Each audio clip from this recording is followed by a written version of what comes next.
Bom dia, pessoal. Estamos aqui novamente para fazer mais uma revisão de aula de Enem. Então, só para esclarecer para vocês, Sociologia, vocês não têm o material na apostila.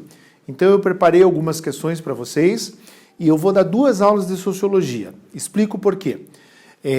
No Enem, a questão de Sociologia ela é muito ampla. As questões elas abordam quase todos os temas que têm a ver com o nosso dia a dia. E também abordam as questões da história da sociologia. Tá? E é muito comum que as questões abordem temas da sociologia com a realidade atual. Tá? Então, por exemplo, você pega lá um tema da sociologia que a gente trabalhou historicamente lá. As questões de trabalho lá quando surgiu o capitalismo. Tá? Então eles fazem uma relação desse tema trabalho com as condições da atualidade, né? O trabalho levando em consideração a internet, levando em consideração as máquinas modernas e assim por diante.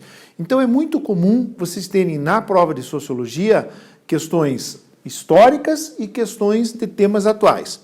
E a segunda aula que eu vou dar vai ser basicamente em função do que a gente trabalhou em geopolítica. Tá? Porque os temas que eu escolho para trabalhar em geopolítica com vocês são temas que têm relevância em relação ao vestibular e em relação ao Enem. Né? Então nós trabalhamos lá a questão de sustentabilidade, trabalhamos lá a questão das vacinas e por último trabalhamos as questões relativas à água. Todos esses temas têm questão do Enem relativa a esses temas que a gente trabalhou em geopolítica. Então aquilo que eu falei para vocês lá no começo do ano, aquilo que eu trabalho em geopolítica com vocês pode cair tanto numa prova de sociologia, como numa prova de biologia, como numa prova de geografia, ou até numa prova de história, né? Ou até em português, numa questão de interpretação de texto. Tá? Bom, então a primeira aula que eu vou dar para vocês, a aula 1, né, eu vou resolver alguns testes, eu vou mandar um material para vocês com algumas questões. Tá? Eu vou resolver algumas questões da aula 1, vocês vão receber um número de questões maiores e aí vocês tentam resolver. Depois que nós terminarmos as 2 aulas, eu espero 1 ou 2 dias e mando o gabarito de todas as questões para vocês conferirem o que vocês fizeram. Tá ok? Combinado, pessoal? Então vamos lá. A primeira questão é uma questão da história da sociologia. Ela não é do Enem, mas é uma questão tipo do Enem. E aqui nós vamos fazer uma reflexão sobre o surgimento da sociologia. Tá?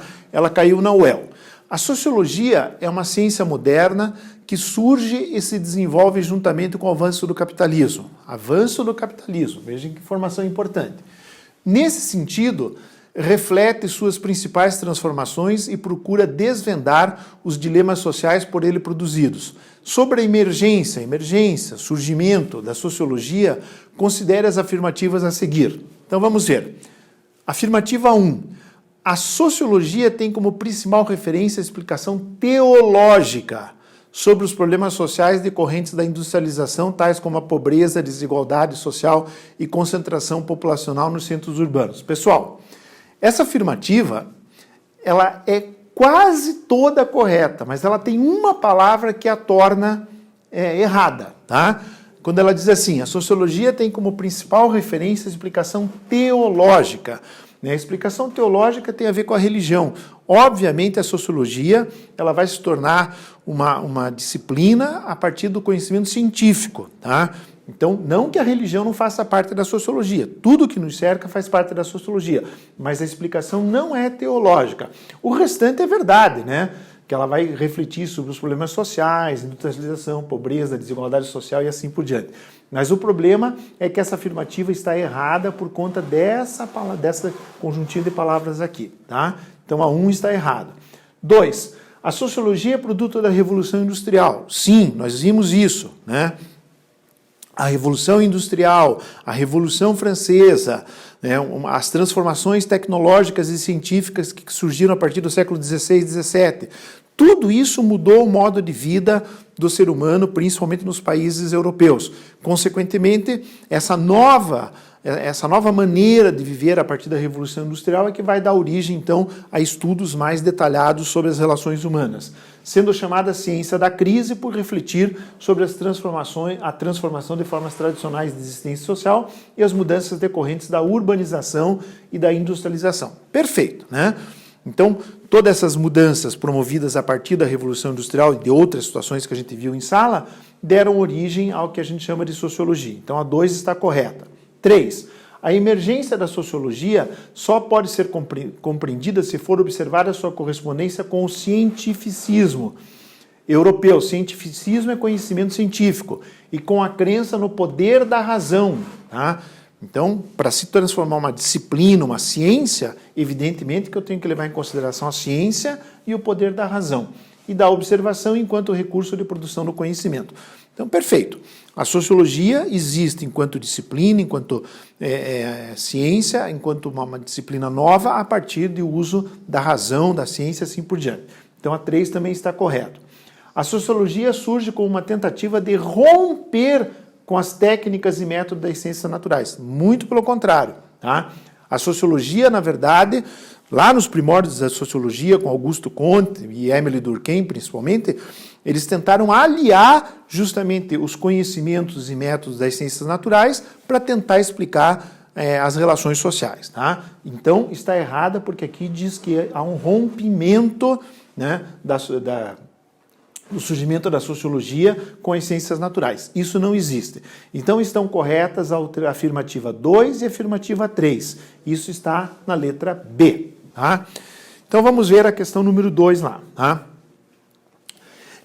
Caiu no Instituto Federal de Santa Catarina. Essa aqui é uma questão relativa a Weber, né? Um dos pilares da história da sociologia. Augusto Comte, Émile Durkheim, Max Weber, Karl Marx. Então, são os pilares da sociologia, da história da sociologia. Tá? Então, vamos ver uma questão de Weber. Max Weber é considerado um dos precursores da sociologia e seus estudos contribuíram muito para que ela fosse reconhecida como ciência. Embora seus interesses e preocupações se estendessem por outras áreas, considerando as teorias e o pensamento de Weber com relação aos estudos sociológicos, considere as proposições abaixo e assinale a alternativa que contenha todas as corretas. Tá? Então é assim, Weber foi um grande intelectual alemão, ele nasceu no final do século XIX, morreu no início, alguns anos depois, no século XX, e ele estendeu seus estudos além da sociologia. Ele estudou a questão da economia, a questão das religiões, como é que a economia, ou como é que as religiões interferem na economia, escreveu uma obra importantíssima, chamada Ética Protestante, né, na qual ele procura fazer estudos religiosos e econômicos, né, da religião católica com a religião protestante, uma série de coisas, escreveu livros de economia. Então foi um grande intelectual e o assunto principal que ele gostava mais era a questão da sociologia. Tá? Então vamos ver aqui as afirmativas. Tá? A primeira afirmativa. A formulação sociológica weberiana é, em geral, denominada compreensiva em virtude do esforço interpretativo que ela realiza. Tá? Bom, gente, essa afirmativa é uma afirmativa até certo ponto difícil, no sentido em que isso é subjetivo, mas é verdade, porque, como eu acabei de falar para vocês, Weber, assim como Marx também, né, o nosso assunto aqui é Weber, mas Weber procurou estudar as múltiplas facetas da sociedade, né? Ele não vai estudar uma coisinha só, eu vou pegar lá uma questão econômica, ou uma questão da distribuição de renda, ou uma questão da perseguição contra as minorias, contra as mulheres. Não, ele vai estudar a sociedade como um todo, vai desenvolver estudos complexos de várias áreas, tá? E, por isso, alguns autores denominam sociologia compreensiva. Mas mesmo que a gente não tivesse certeza dessa afirmativa, vamos analisar as outras e aí a gente vai ter mais tranquilidade para marcar a alternativa correta. Tá?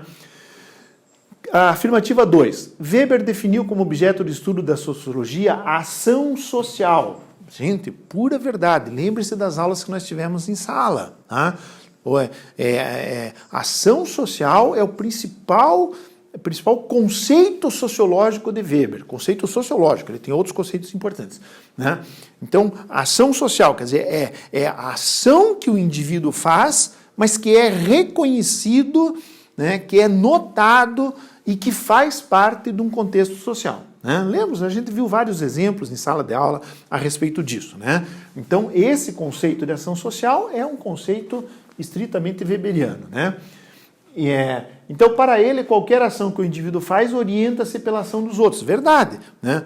Lembra-se que eu falei para vocês lá, se o indivíduo, né, andasse nu na sua casa, evidentemente que essa não seria, na sua casa, sozinho, sem ninguém lá, essa não seria uma atitude notada pelos outros, então não seria uma ação social. Agora, esse mesmo ato, imagine, essa mesma situação, o indivíduo resolve sair nu pela rua, né?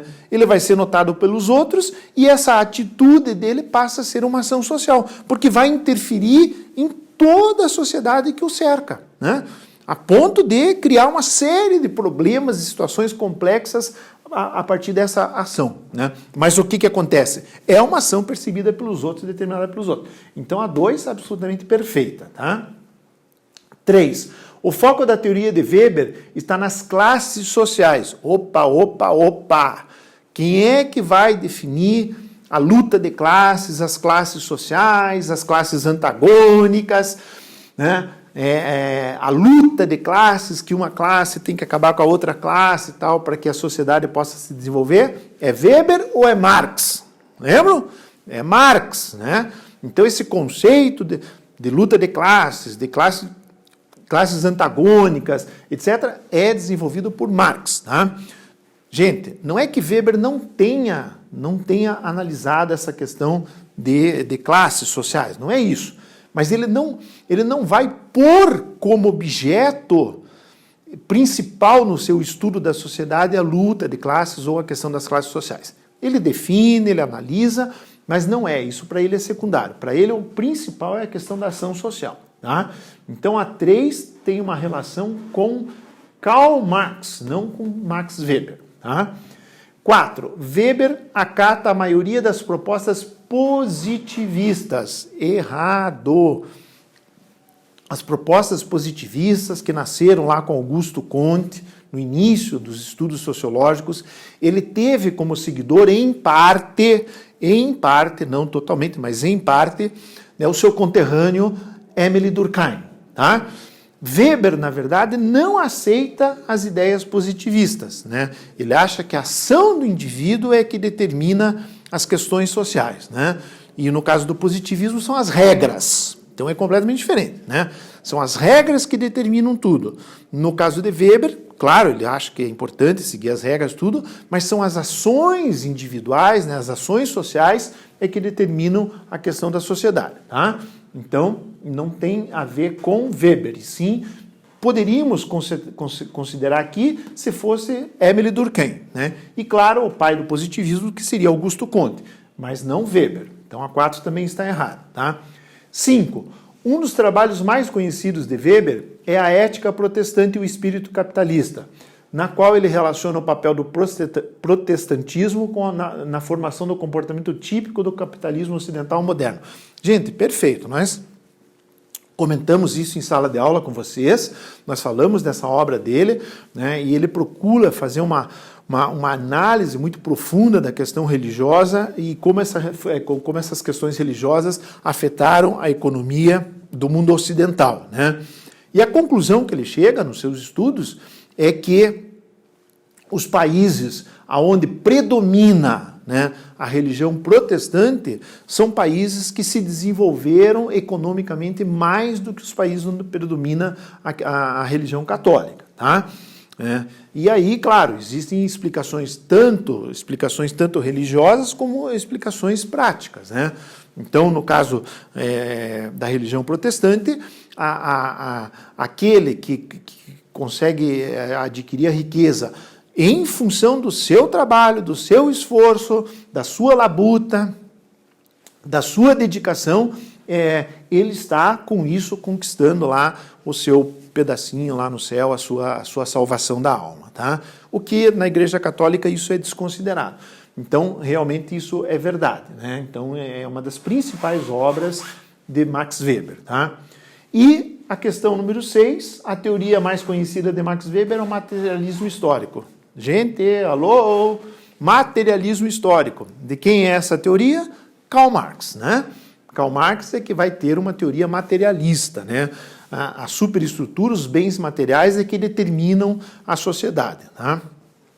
Então, o materialismo histórico não tem nada a ver com Max Weber.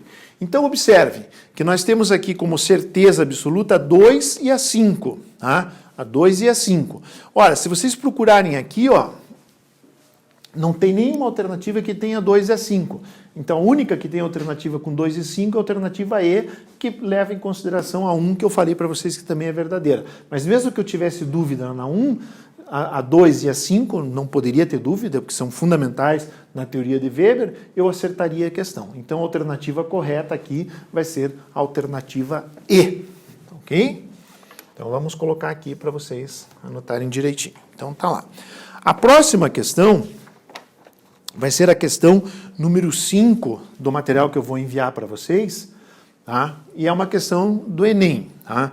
Vai falar da questão do trabalho. E é uma questão assim até meio, do jeito, quando você lê ali, meio engraçada, né? Mas é uma questão extremamente importante. Então vejam lá. Um carro esportivo é financiado pelo Japão. Então, financiado pelo Japão. Projetado na Itália. E montado em Indiana. Indiana fica nos Estados Unidos. México e França. Então, ou é montado nos Estados Unidos, ou no México, ou na França. Usando os mais avançados componentes eletrônicos, que foram inventados em Nova Jersey e fabricados na Coreia. Que salada mista, hein, gente? Mas é mais ou menos como está acontecendo hoje, nesse mundo industrial de hoje, né? A campanha publicitária é desenvolvida na Inglaterra. Gente, nada a ver, né, com o que foi feito lá no carro. Filmada no Canadá. A edição e as cópias feitas em Nova York para serem veiculadas no mundo todo. Teias globais disfarçam-se com o uniforme nacional que eles são mais convenientes. Tá? Então, vocês observem que essa situação é uma situação muito comum hoje, muito comum nos dias de hoje, né?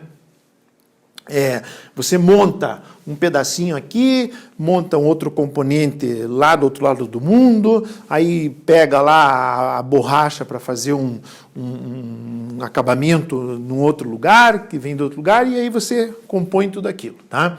Então, a questão é a seguinte, a viabilidade do processo de produção ilustrado pelo texto pressupõe o uso de. Tá? Então, isso acontece? Acontece. E isso pressupõe o que está sendo usado para que isso dê certo. Tá? Alternativa A, linhas de montagem e formação de estoques. Pessoal, duas coisas que não acontecem nessa situação atual. Tá?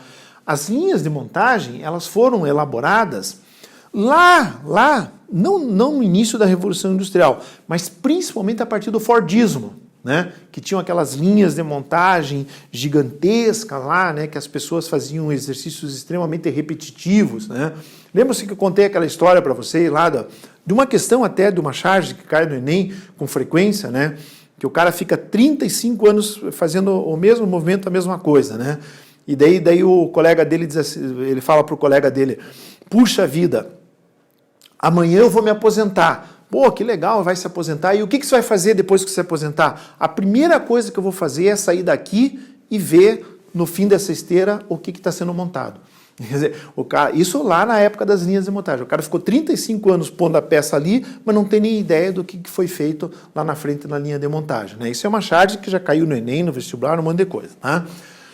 Então, isso aqui é uma situação que existia muito lá no início do século XX, lá, principalmente a partir do Fordismo, né? Depois veio o Taylorismo, todas aquelas teorias da Revolução Industrial. E a formação de estoques, que também hoje não é mais uma coisa importante. Tá? Os estoques, na verdade, estoque hoje significa coisa parada. E nesse mundo globalizado, com o sistema de informações absolutamente fantástico que nós temos hoje, transporte também absolutamente fantástico, né? Aviões, navios, etc. Então, hoje o estoque, claro, existe informação de estoques pequenos, adequados, mas para a produção em tempo rápido. Né? Você formar estoque para 1, 2, 3 anos, nos dias de hoje, é considerado coisa ultrapassada. Tá? Então, nada a ver com essa situação assim.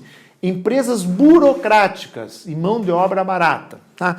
Gente, empresas burocráticas, a burocracia na prática, até é interessante que Weber, um dos livros dele, fala só sobre a burocracia, e na visão de Weber a burocracia era boa, porque a burocracia weberiana tem a ver com a questão de você ter planejamento, tá? Mas a burocracia que nós conhecemos na prática, o que é?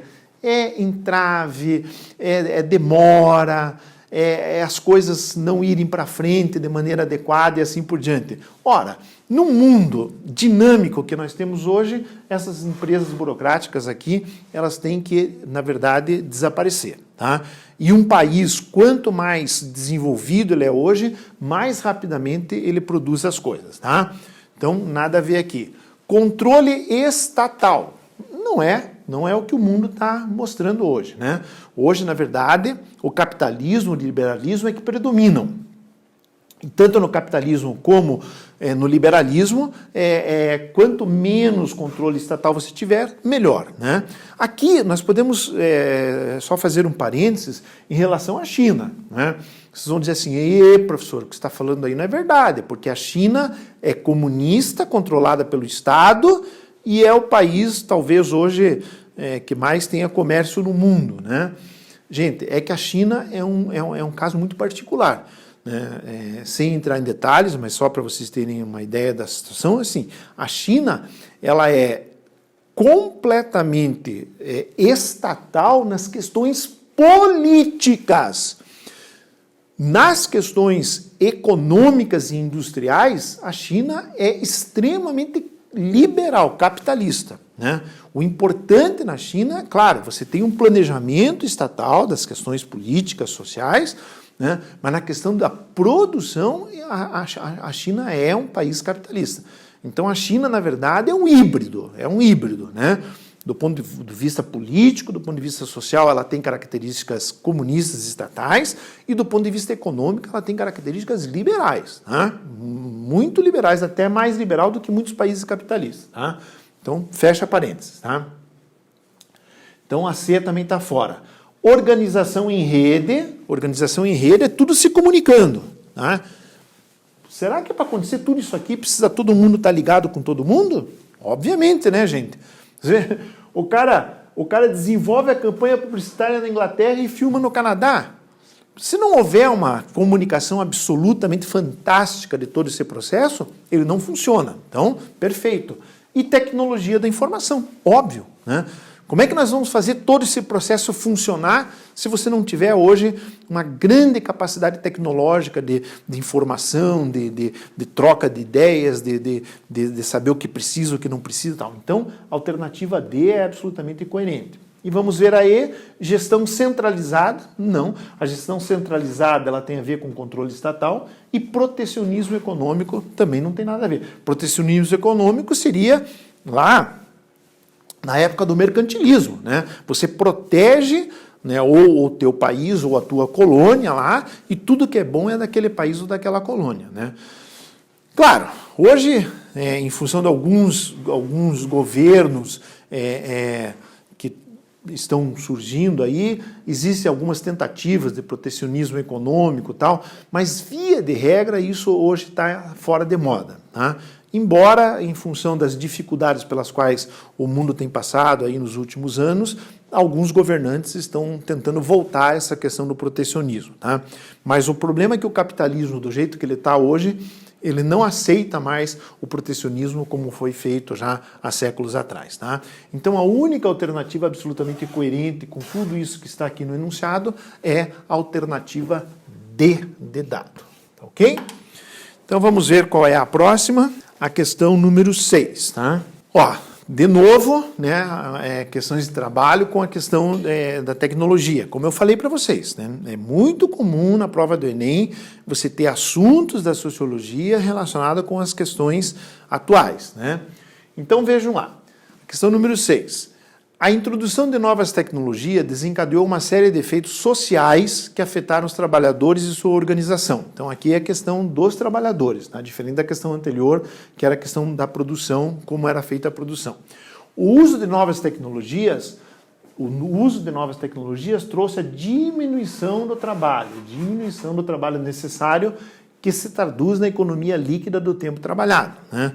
Então você, hoje, em determinados setores industriais, você está usando muito mais tecnologia e menos mão de obra humana, né?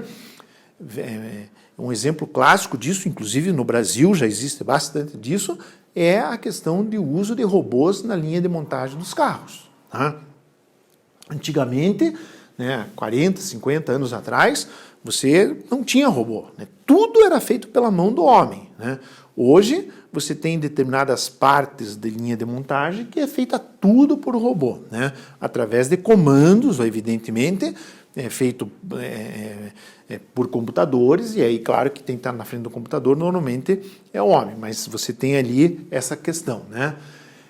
Uma vez que com a presença da automação microeletrônica, acabei de falar, começou a ocorrer a dimensão dos coletivos operários. É isso que eu falei. Então você tem lá uma fábrica que tinha 1.000 empregados, né, para fabricar 100 carros por dia.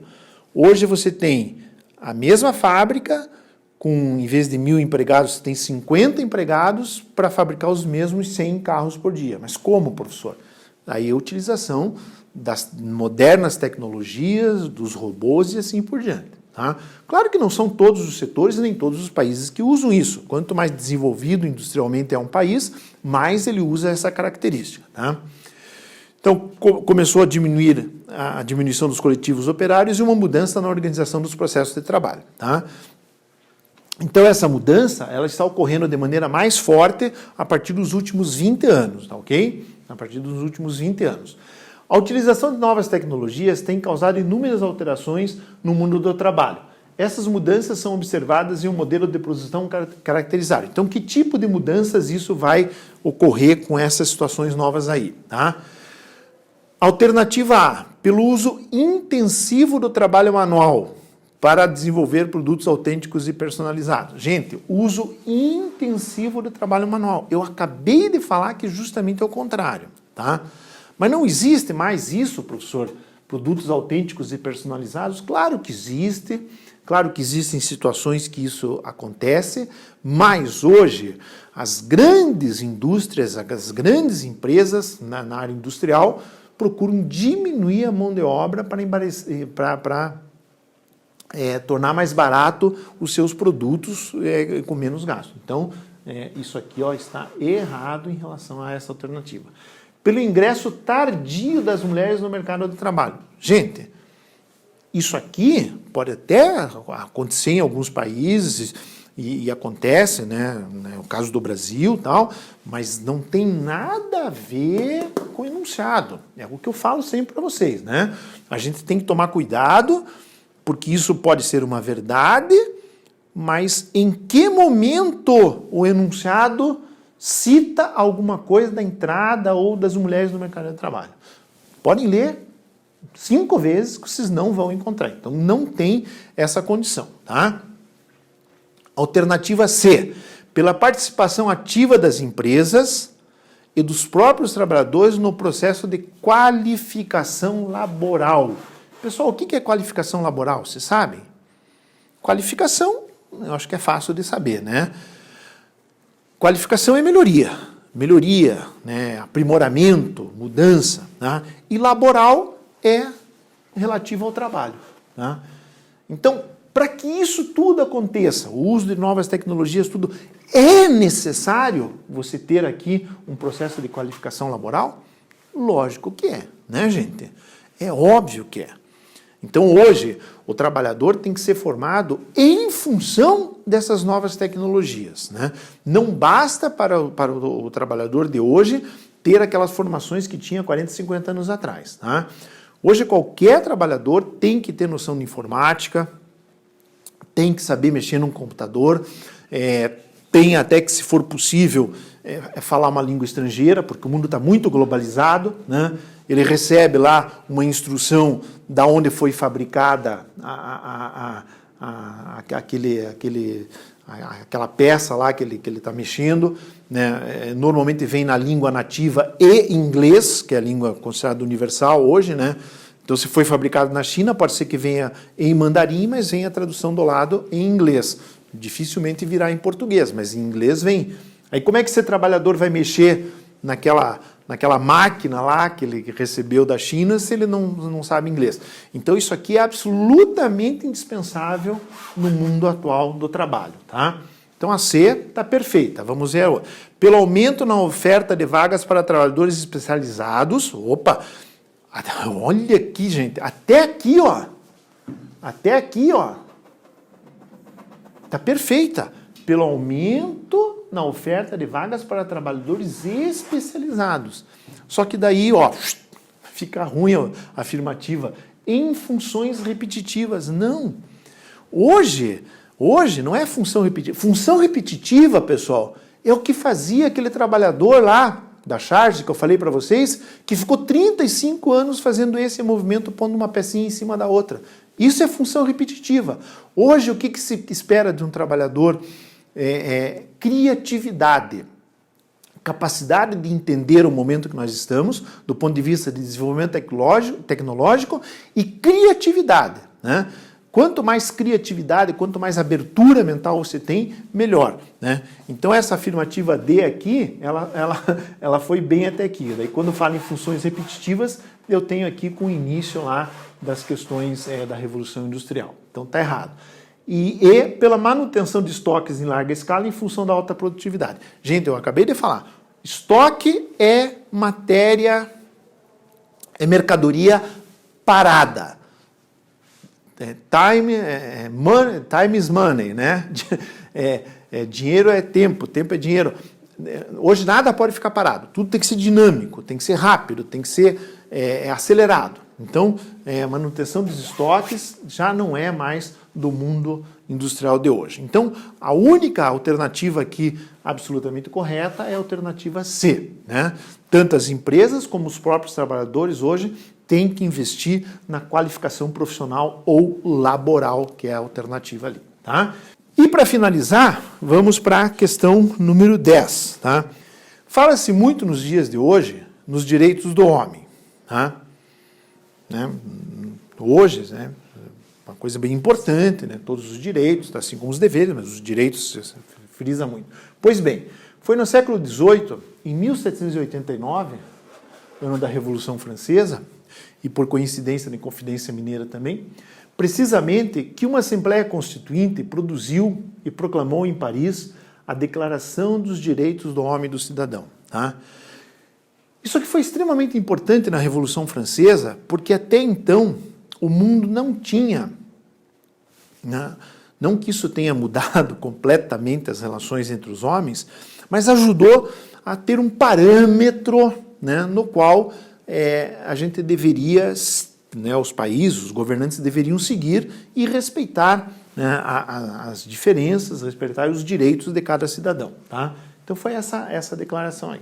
Essa declaração se impôs como necessária para um grupo de revolucionários, então são os revolucionários da Revolução Francesa, por ter sido preparada por uma mudança de plano das ideias e das mentalidades. É o que nós chamamos de iluminismo, ok? Então vejam lá.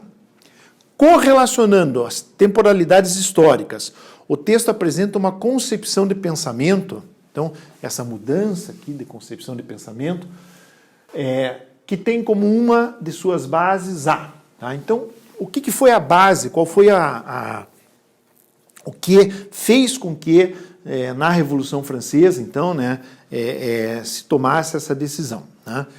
Modernização da educação escolar. Tá? Isso aconteceu, mas foi após a Revolução Francesa. Tá?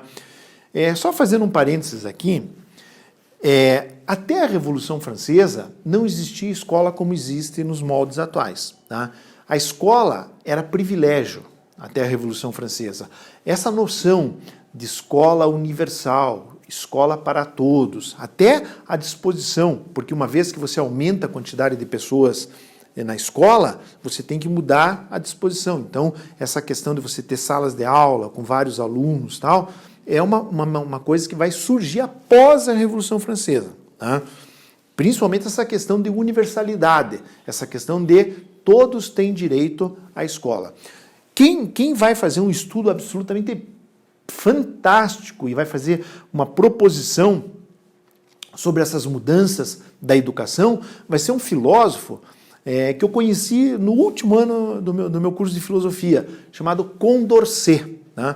Condorcet era um iluminista, era o mais jovem dos iluministas, era um bebê perto dos outros, lá dos famosos, né? Voltaire, Rousseau, toda aquela turma lá, né, de bambambãs, jazz, grandes escritores e tal. E o Condorcet era um jovem lá com seus 26, 27 anos, mas, né, uma grande cabeça, e foi convidado após a Revolução Francesa para estabelecer então um plano de estudos na qual a educação então pudesse ser acessível a todos ou a maioria das pessoas, que vai dar origem à escola moderna. Mas vejam, ele pergunta aqui, ó, apresenta uma concepção que tem como uma de suas bases. Não. Então, a questão da modernização educacional aqui, né, da Revolução Francesa, foi uma consequência. Pessoal, uma consequência da Revolução Francesa. Ela não foi a base do que foi feito lá na Declaração dos Direitos Universais. Tá? Então, por isso a afirmativa A não está certa. B, atualização da disciplina moral cristã. Gente, a gente sabe que o iluminismo, na verdade, combatia, né, os preconceitos, as questões da igreja da Idade Média. Então, nada a ver, né? Divulgação de costumes aristocráticos. Muito pelo contrário, né? Quando você faz uma declaração dos direitos dos homens, você quer dizer que todos são iguais, né? E costumes aristocráticos, obviamente, não diz isso, né? Socialização do conhecimento científico. Tá? Aqui também, né? Não, é uma consequência. Isso vai acontecer? Vai. Né? A questão do conhecimento científico ela vai ser estendido a partir de que você tem uma escola universal, que vai acontecer bem depois da Revolução Francesa, e depois com as descobertas científicas, que vão ocorrer, né, um pouco mais tarde ali. Alguns já estavam ocorrendo, mas não estavam sistematizados. Né? Com a universalização da escola após a Revolução Francesa, isso aqui vai acontecer, mas não é a base da Revolução Francesa. Tá? E o item E, né, a alternativa E, universalização do princípio da igualdade civil. Gente, esse é o princípio básico da Revolução Francesa. Né? Igualdade, fraternidade, liberdade. Né? Esse é o princípio básico. E vejam, quando eu falo aqui uma declaração dos direitos do homem e do cidadão, eu não estou falando aqui de alguns homens, né? Ou de algumas pessoas. Eu estou falando dos direitos do homem, todos os homens e todos os cidadãos. Tá? Então, a universalização do princípio da igualdade civil. Todos são iguais perante a lei. É isso que pregava esse excerto aqui. Tá ok? Bom, gente, então a alternativa correta é a alternativa E. Tá? Então, eu vou mandar o material para vocês. Né? Tem mais algumas questões dessa parte aí da sociologia, e depois nós vamos gravar mais uma aula, que vai ser a aula 2, e nessa aula 2 eu vou abordar principalmente os temas que nós trabalhamos em geopolítica, tá ok? Mas que também fazem parte da prova de sociologia e outras do Enem, tá bom? Pessoal, muito bom estudo para vocês, um bom dia e aquele abraço.